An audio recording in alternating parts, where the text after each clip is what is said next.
Top experts resign from the CDC. CDC is an agency that is very troubled. After the firing of its chief.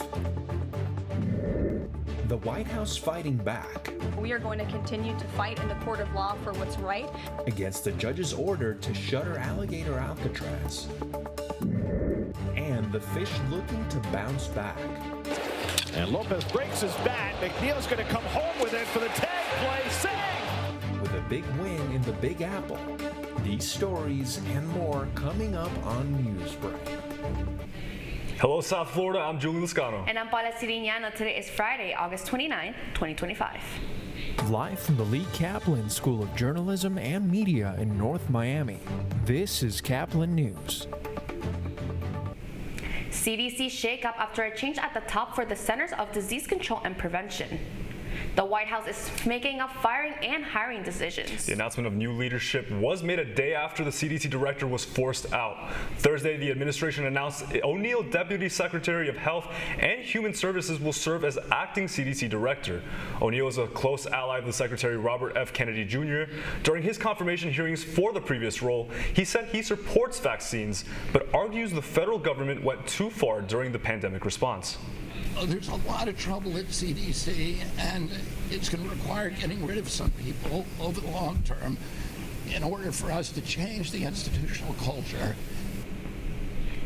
The shakeup comes just a day after CDC Director Susan Moneris was fired. Her lawyer says she refused to rubber stamp unscientific recklessness directives. Her removal prompted resignations from other CDC leaders who warned the administration's agenda could harm public health. A WS reporter is waking up behind bars this morning after allegedly pawning his neighbor's stolen Rolex. Michael Hudak turned himself into Miami police yesterday and is awaiting bond. According to WPLG, Hudak is accused of stealing that $16,000 watch while his neighbor was traveling abroad, and also of selling it using his own ID. He's currently suspended without pay. The White House vows to keep fighting a judge's order to shut down the Florida Immigration Center alligator Alcatraz. Even as the administration complies with the ruling to halt new arrivals and remove added infrastructure, Press Secretary Caroline Leavitt says the government will challenge the decision in court. We're abiding by our nation's immigration laws, and we think it's despicable that an activist judge has inserted themselves in this migrant detention facility to the point where DHS is now having to relocate these illegal immigrants to other detention facilities around the country. For now, detainees are being moved to other facilities as the legal battle continues. The attacker in the Minneapolis Catholic school shooting has been identified by authorities. Police say shooter 23-year-old Robin Westman left behind hundreds of pages of writing expressing, quote, deranged fascination with past mass shooters, and, quote, wanted to kill children. CNN's Ivan Rodriguez is in Minneapolis, where new details emerged about the shooter, who took 2 lives and injured 17 others inside a church Wednesday. But we must warn you, viewers may find some of the following images graphic and upsetting. In the aftermath of Wednesday's tragic mass shooting at Annunciation Catholic Church, new information continues to surface and new details into the deceased shooter, 23-year-old Robin Westman. This is an individual that harbored a whole lot of hate towards many people. Police say they've recovered approximately 116 rifle rounds. I'm sorry to my family. But that's it. And they're looking into disturbing videos that Westman posted on social media, along with hundreds of other pieces of evidence. It's going to be hard to hear, but it's important to the question of why this happened. More than anything, the shooter wanted to kill children, defenseless children. One of those targeted children recounting her experience. The teacher was in the middle of saying our prayers, and then we heard just one shot. It felt, I smelled smoke before everything, but I heard one shot. I thought it was a firework like everybody else. The people of Minneapolis are mourning the lives that were lost. 10-year-old Harper Moisky and 8-year-old Fletcher Markle, the 2 children killed. Please remember Fletcher for the person he was and not the act that ended his life. Principal Matthew DeBoer welcomes community prayers, but is urging for more. Never again can we let this happen. That was CNN's Ivan Rodriguez. The Minneapolis Police Department chief said one reason for the shooter's action was to obtain notoriety. Update on the death of a man who was under police custody has been determined by medical examiners.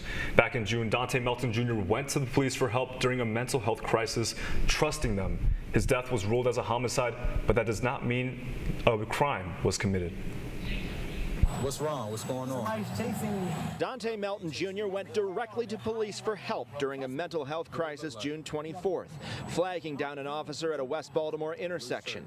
His mom told WJZ Investigates last month her son had previously asked police for assistance and trusted them. He knew to go to a police officer for help since he was younger. We're not anti-police. He knew that.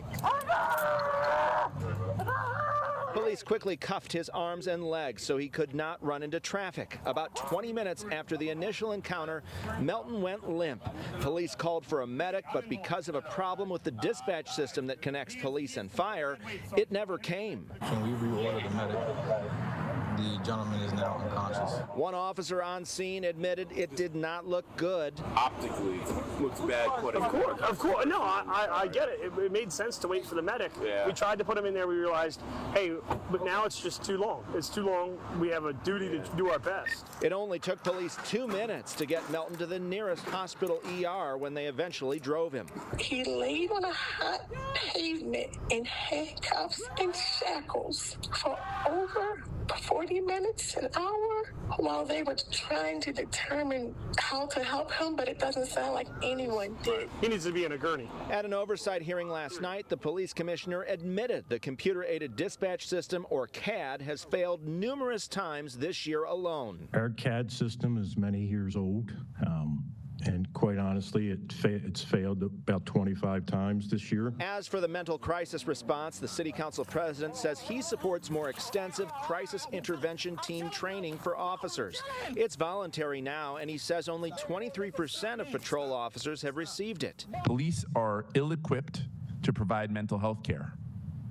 Our training for officers to respond to crises has fallen short. The day after Melton's encounter, police responded to Portasha Brooks' home a few blocks away. They tased, then shot and killed her, according to authorities, saying she posed a threat with a knife. What happened to her was a tragedy that did not have to take place. Mike Helgren, WJZ.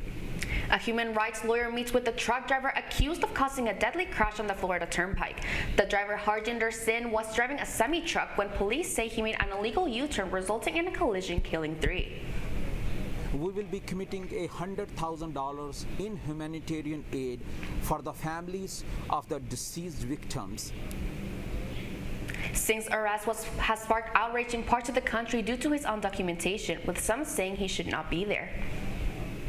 The Marlins faced the Mets on road last night, and the underdogs did not go out without a fight. And that's still ahead, and so is the story. I was sleeping, and my wife was coming out of the bathroom, and she noticed an alert on the phone. Florida has acquired its very own superhero, but plot twist, in pajamas. Don't go anywhere. Newsbreak will be back in 2 minutes.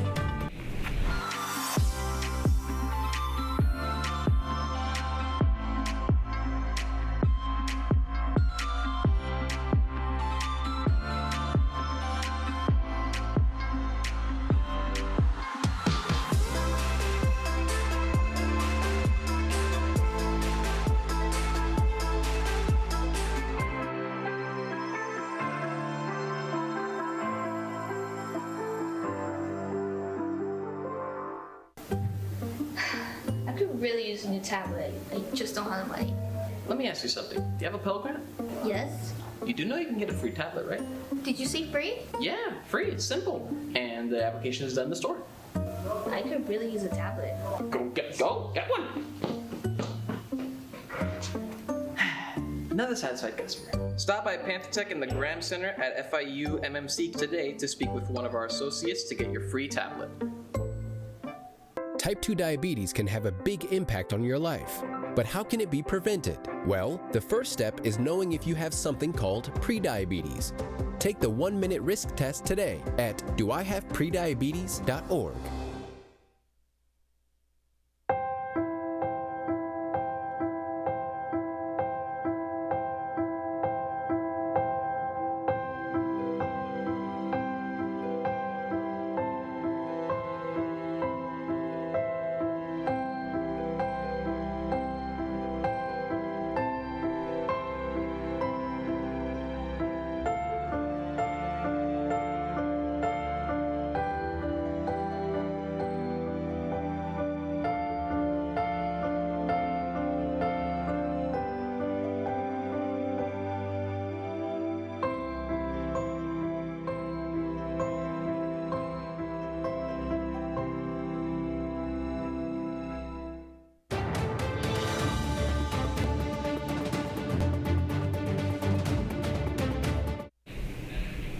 Contractor by day, hero by night. Early Wednesday morning, a burglar attempted to break into a car when a man dressed up in Batman pajamas managed to stop him. That's right, and WBBH reporter Nahila Grandpierre has more on the Cape Coral's Cape Crusader.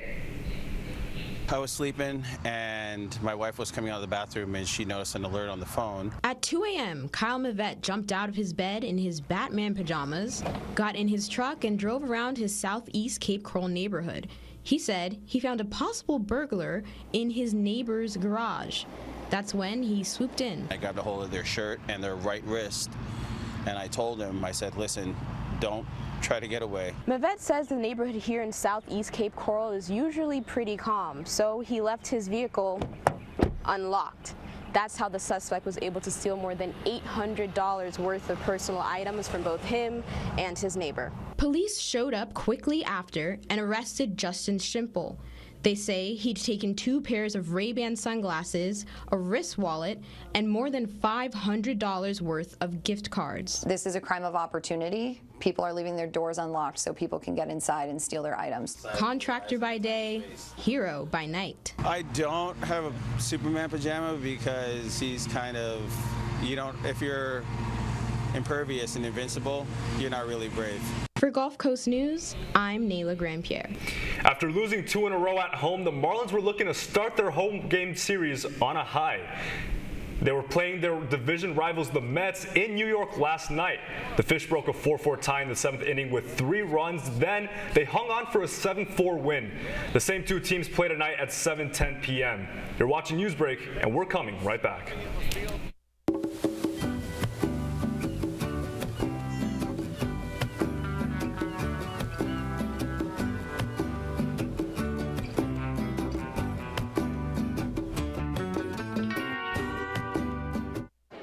The black truck? Hey, Christina from accounting. Yeah, hi. Hey, I used to date a girl named Christina. Oh, really? Yeah, and then she dumped me for my best friend. You want to see some photos of them that I took? I don't. I thought we talked about this, buddy. Buzzed and overshared again? Yeah. Yeah. I'm gonna call a car. That's a smart idea. So yeah, I know, that's why I did it. Hey, you're gonna get back to the top of the mountain. Does that mean I'm gonna get back with Christina? No. Oh. No.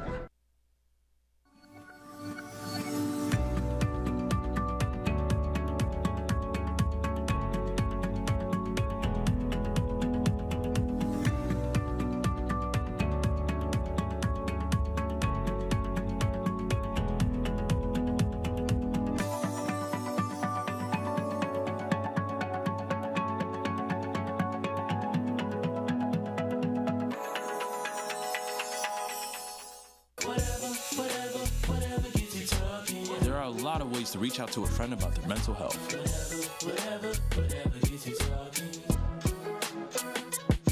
Learn how you can help at seizetheawkward.org. Bill is a family man. He invests his money wisely and provides a good life for his children.